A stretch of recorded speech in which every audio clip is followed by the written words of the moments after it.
Bom dia, meus amores. Vamos iniciar mais uma correção de filosofia e ao final da correção nós teremos alguns bizus para a prova.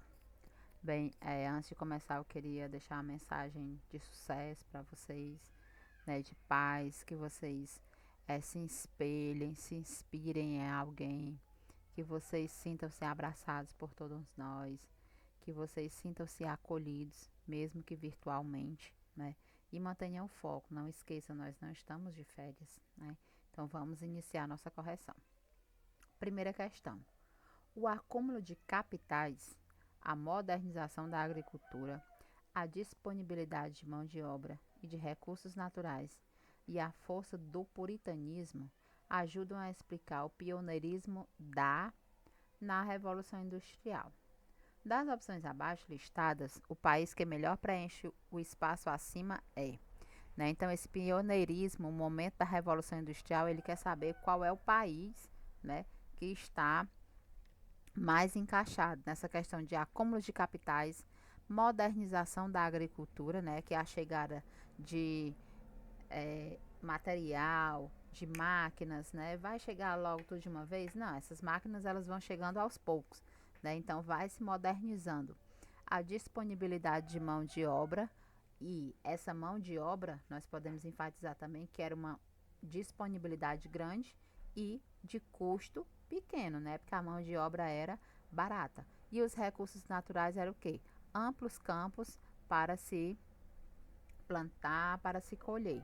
Então aqui nós temos Alemanha, Holanda, Itália, Inglaterra e Espanha. Então, quando nós falamos de pioneirismo e falamos de revolução industrial, nós vamos ter aí, né, como país principal nesse pioneirismo, né, nós vamos ter a Inglaterra. Né? A Inglaterra ela vai estar à frente desse desenvolvimento, ela vai estar à frente desse acúmulo de capitais e ela vai estar à frente também dessa disponibilidade de mão de obra. Né? No entanto, o que é que eles deixam, né? Como é que se diz? O que é que eles deixam um pouco escondido? É a questão da mão de obra barata. Por quê? Porque eles não tinham qualificação, o trabalho era braçal, né? Então eles não necessitavam de qualificação. Eles só necessitavam de disponibilidade. Lembrando também que nesse período de Revolução Industrial, nós vamos ter aí uma carga horária de trabalho excessiva.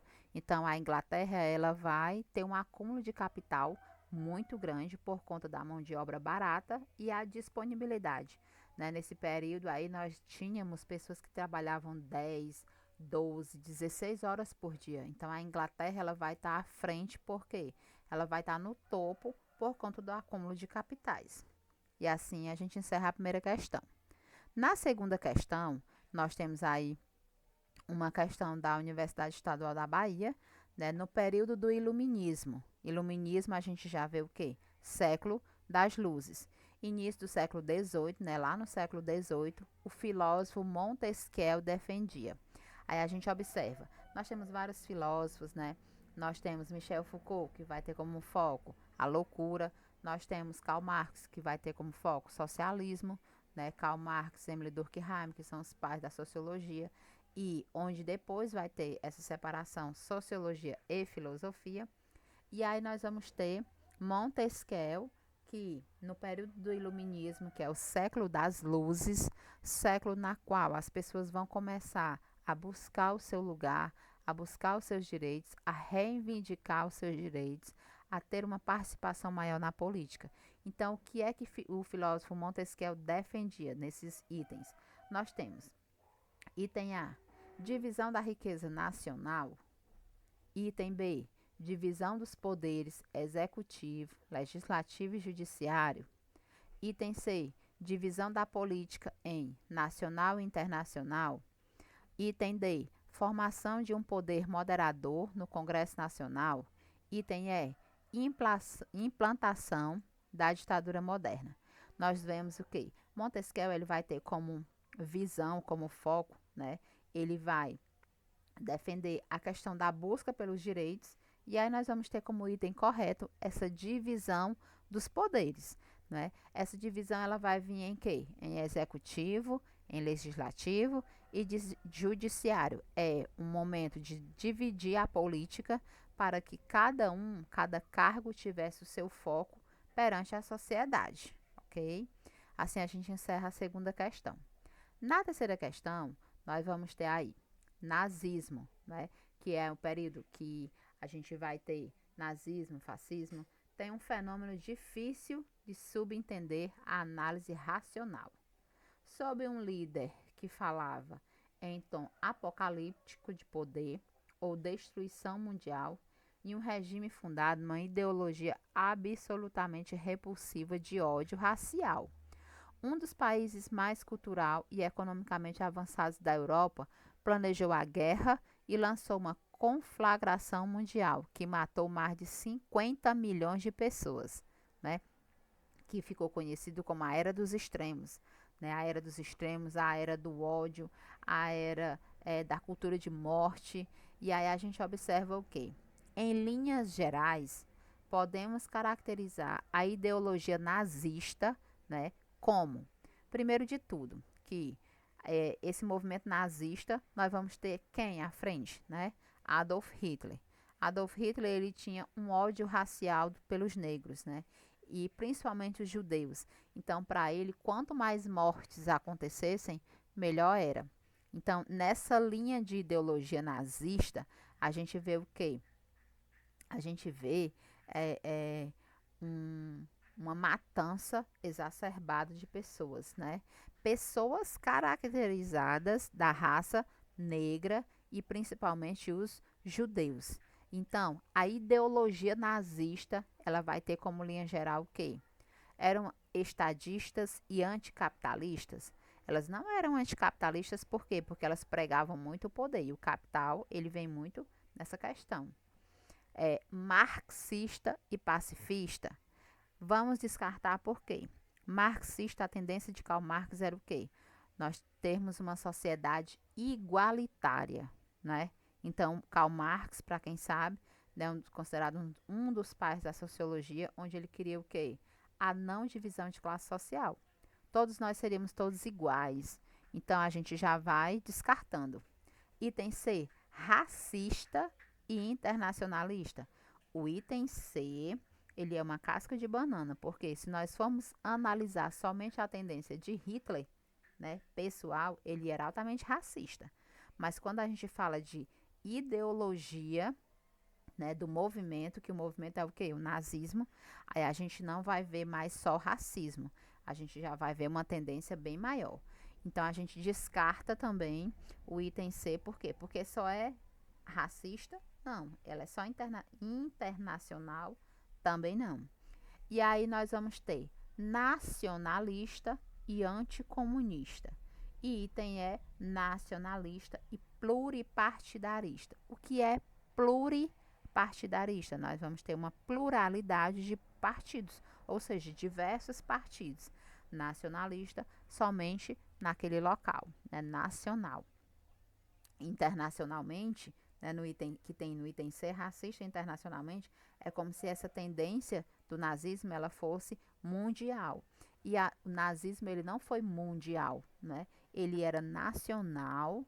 E aí o que é que a gente observa? Ele tinha um foco, que eram os negros e os judeus. Então, para a gente entender, a gente observa o quê? Nacionalista, nacional. Então, quando nós vamos para nacionalista, nós ficamos com dois itens, o D e o E.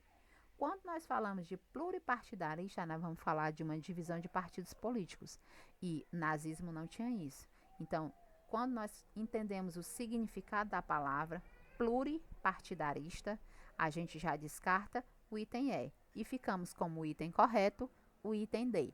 Nacionalista e anticomunista. Né? Esse anticomunismo, ele se encaixa em qual momento? Lançou uma conflagração mundial que matou mais de 50 milhões de pessoas. Então a gente tinha à frente Adolf Hitler, que tinha essa tendência, esse ódio racial, né? E ele tinha um poder, né? Um poder de manipular a mente dos seus seguidores, né? Os seus seus soldados, eles eram altamente manipulados por Hitler, ok? Então aqui a gente encerra a terceira questão. Vamos para os bizus da prova. Bizus da prova, vocês vão estudar liberalismo social, vocês vão estudar neoliberalismo, vocês irão estudar a crise financeira. Nesse neoliberalismo, a gente vai ver aqui a criação do efêmero Partido da Zione, que é um partido de ação, e a gente observa o que? Essa questão da participação política. Nós temos aí, no liberalismo, nós temos um movimento, né, que ele vai trabalhar muito com a questão da busca. Nós temos também Keynes, né, que é o keynesiano John Maynard Keynes, que uma das frases principais, né, da teoria keynesiana é o que? Laissez-faire, que é o que? Deixem fazer. Né? Então, keynesiano, ele tinha o que? Essa tendência de esperar, deixem fazer, para nós vermos os resultados. Então, nós vamos ver aí uma política contemporânea como foco para a nossa prova e deem uma estudada, analisem as questões que foram passadas nas atividades, estudem liberalismo social, movimento liberal, estudem nazismo, estudem a crise financeira mundial, que está lá na página 291. Estudem o liberalismo de esquerda, que nós vamos ter como foco Norbert Bobbio, que é onde ele vai falar do liberalismo de esquerda e da fundação do Partido da Ação, que era o Partido da Zione. Né? Esse Partido de Ação é o partido que vai entrar em ação, né, por todos. E aí é uma militância política que vai entrar aparecendo em noticiários, né? E o estado de não liberdade, onde ele vai criticar a injustiça, onde ele critica também o mundo capitalista, a diferença de classe social. Então, Norbert Bobbio, ele vai vir criticando essa questão do liberalismo, ok? Então, esses focos principais para a prova, né, é o capítulo 22, vocês estudem, tenham foco, foquem nas atividades que foram passadas, né? E aqui a gente encerra. Desejo um ótimo final de semana. Próxima semana nós teremos uma semana de simulado. Logo em seguida vamos entrar na semana de prova. Tenham bastante cuidado. Lembrem-se, não estamos de férias. Vamos manter o foco, vamos encerrar o nosso período com boas notas, né, para nós ficarmos rezando e pedindo a Deus um bom retorno, ok? Eu estarei à disposição de vocês para qualquer dúvida. As atividades já foram postadas no portal desde cedo e eu desejo um ótimo final de semana a todos. Beijos, turma!